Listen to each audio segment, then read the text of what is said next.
Xin chào tất cả các bạn đã quay trở lại với channel của Cậu Chiến TV nhá.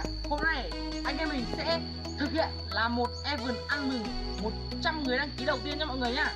Mình xin trân trọng cảm ơn 100 người đăng ký đầu tiên trong kênh mình mọi người nhá, để kênh mình có thể đạt được nhiều thành tích hơn, cao hơn mọi người nhá. Mình xin thay mặt mọi người làm trong kênh mình cảm ơn tất cả mọi người nha mọi người nhá. Hôm nay anh mình sẽ ăn mừng 100 người đăng ký. Đó là anh em mình sẽ làm một con bò nướng nguyên con mọi người ạ. Mời mọi người đi theo mình nhé mọi người nhé. Ok nhá mọi người nhá. Đây là hôm nay bọn mình sẽ ăn mừng con bò đấy mọi người này. Mọi người ngon không? Rất là ngon. Có cậu ở dưới Nam Định lên chứ. Rất là ngon mọi người ạ. Bây giờ mình sẽ đi làm sạch bò và sẽ chuẩn bị cho lên bếp nha mọi người nhá. Mọi người theo mình nhá. Mọi người đây nhá. Các bác mình đang làm lông đây. Đó. Bò rất là ngon mọi người ạ. Hỏi mẹ mày thì bảo là có dùng thùng không, ta cho một đôi. Bảo dùng em đang thùng. Thùng em đang dùng. Thùng em đang dùng. Cho mấy người một hai cái dùng. Thùng sơn đó bác cơ Phú.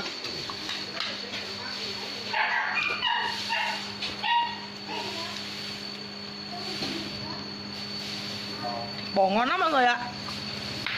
Bây giờ mình sẽ sơ chế sạch sẽ mọi người ạ. Và mình sẽ cho đi ướp gia vị nha mọi người nhá. Đó, bò rất là ngon. Bây giờ mình sẽ đi rửa đồ ấy đây. Ba mọi người nhá. Hẹn mọi người ở công đoạn sau nhá. Mẹ đừng có quay.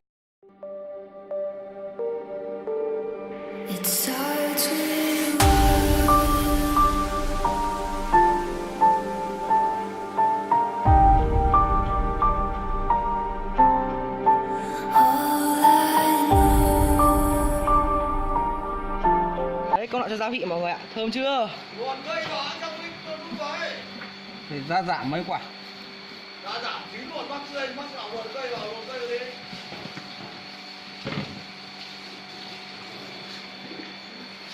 Mưa gió mà ăn này thì ăn đích cái nào bác.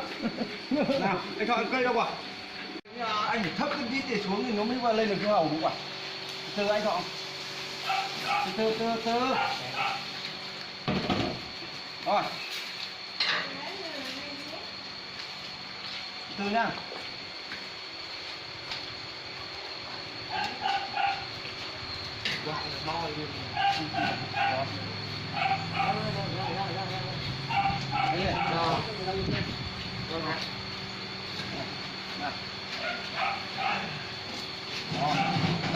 Đưa vào đi. Rồi bây giờ đấy, lấy hai cái nhắc buộc chân vào. Một chân bên này vào. Đấy đúng rồi. Từ khâu đã xong buộc rồi ạ. Đây của này. Không đi xong của. Đưa dây đây anh, đưa dây được kìm được. Đấy dây xem thôi. Ok mọi người nha. Rồi, nặng lắm. Không, Bò lắm mọi người ạ. kiếm mấy con gà này đi. Quay cái đầu vào theo bên kia. Đấy. Thích chưa? Bắt đầu là Đấy. đấy. Đấy. Rồi. Nhưng mà để nữa. Ngửa lên. Đó mọi người ạ. Bây giờ anh em mình sẽ quay con bò lại mọi người nhá. Lấy cái dây thép bé ra đây để không kín vào.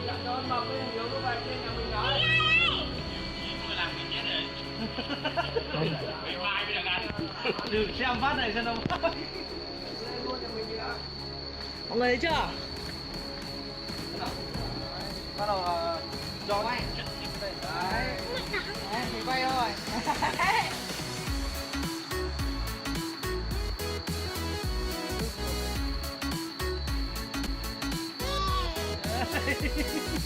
Đấy đấy, đùa mọi người ạ.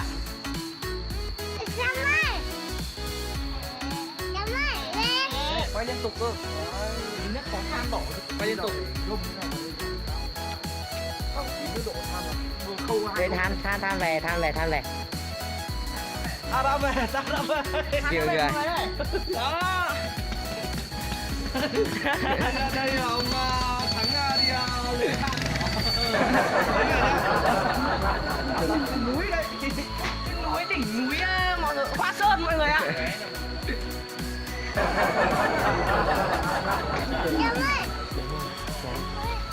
Đây, sao đó đây? Đây, cho đằng này, cho đằng này. Rồi, Cho đằng này. Đường này nó hơi dốc xuống luôn. Cho đằng này.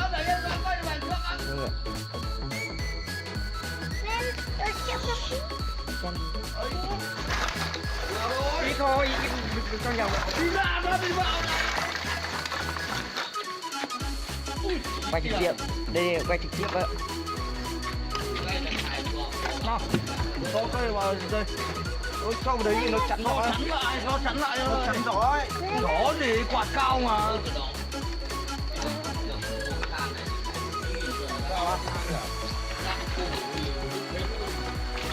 Hết như này.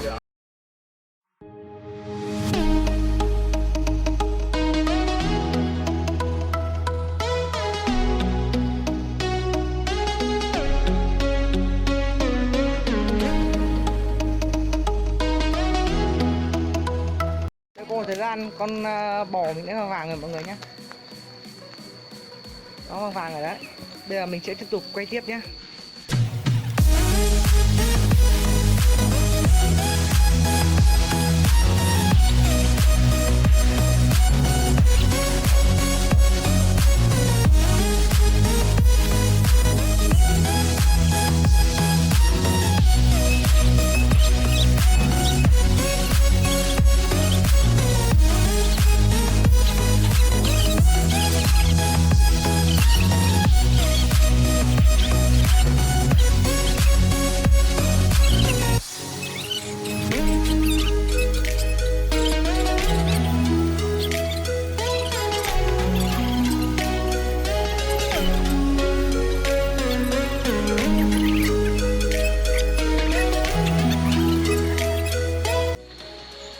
Mọi người ơi, cuối cùng của mình đã chín đấy mọi người nhá. Ngon không mọi người? Chất chưa?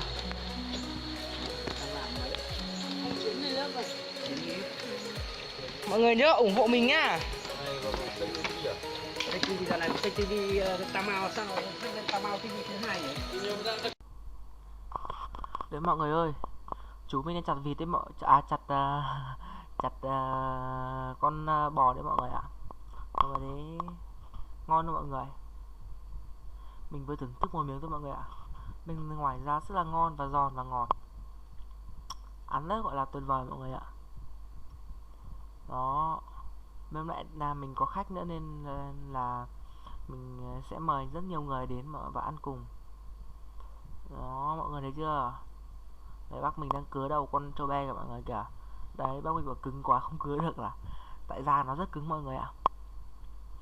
Mới là mình cho nó hơi ngọt một xíu, nhiều mật ong một xíu nên nó hơi ngọt mọi người ạ.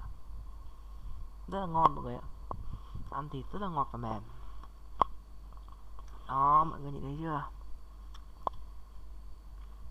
Thớ thịt ngon lắm mọi người ạ. Đó. Nếu anh em nào thấy clip của mình hay, hãy cho anh em mình xin một like và đăng ký kênh nha mọi người nhá. Đừng quên chia sẻ cho những người khác share cho mọi người nhá. Mình cảm ơn mọi người rất nhiều. Đó, bây giờ chúng mình sẽ chặt này mọi người. Đó, ủi ngon đó mọi người kìa. Nhìn nó phát thèm luôn rồi. Mình vừa mới ăn xong. Tại vì nhà mình đông người quá nên mình không thể review được mọi người nhá, mình ngại. Mong mọi người thông cảm cho mình một xíu. Đó. Mọi người nhìn chúng mình chặt hai cái mông là ngon không mọi người? Ngầu lắm. Chết nữa chứ. Đấy, đấy, chặt miệng sườn là ngon lắm. Mình cho những như là mình cho lá gì nhỉ? Là móc mật, chút xả, chút gừng, hạt tiêu, hạt dội đấy, mỗi thứ đấy mọi người ạ. Cho được thấm gia vị bên trong ăn rất là ngon. Ngon lắm mọi người ạ. Đó, mọi người thấy hai con em mình đang nhặt rau rồi mọi người. Chưa có người yêu mọi người ạ. Ai muốn yêu thì cứ inbox mình nha. Đó. Con ngồi ngoài là chị mình, con ngồi trong là em mình mọi người ạ. Em họ mình đấy. Đó. Mọi người thấy ngầu chưa? Rất là ngon mọi người ạ. Đó, mẹ nhìn thớ thịt kìa. rất là đều luôn. Đấy, chúng mình chặt mạnh không? Đấy, băm băm băm băm băm. Ngon lắm mọi người ạ.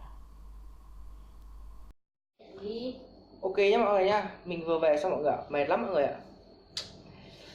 Nướng bò thật là kinh khủng, ăn rất ngon nhưng mà hơi đông nên mình không thể quay được cảnh thưởng thức cho anh em xem. Mình chỉ quay được cảnh thưởng thức ở chỗ mà chúng mình đang chặt cho mọi người ạ.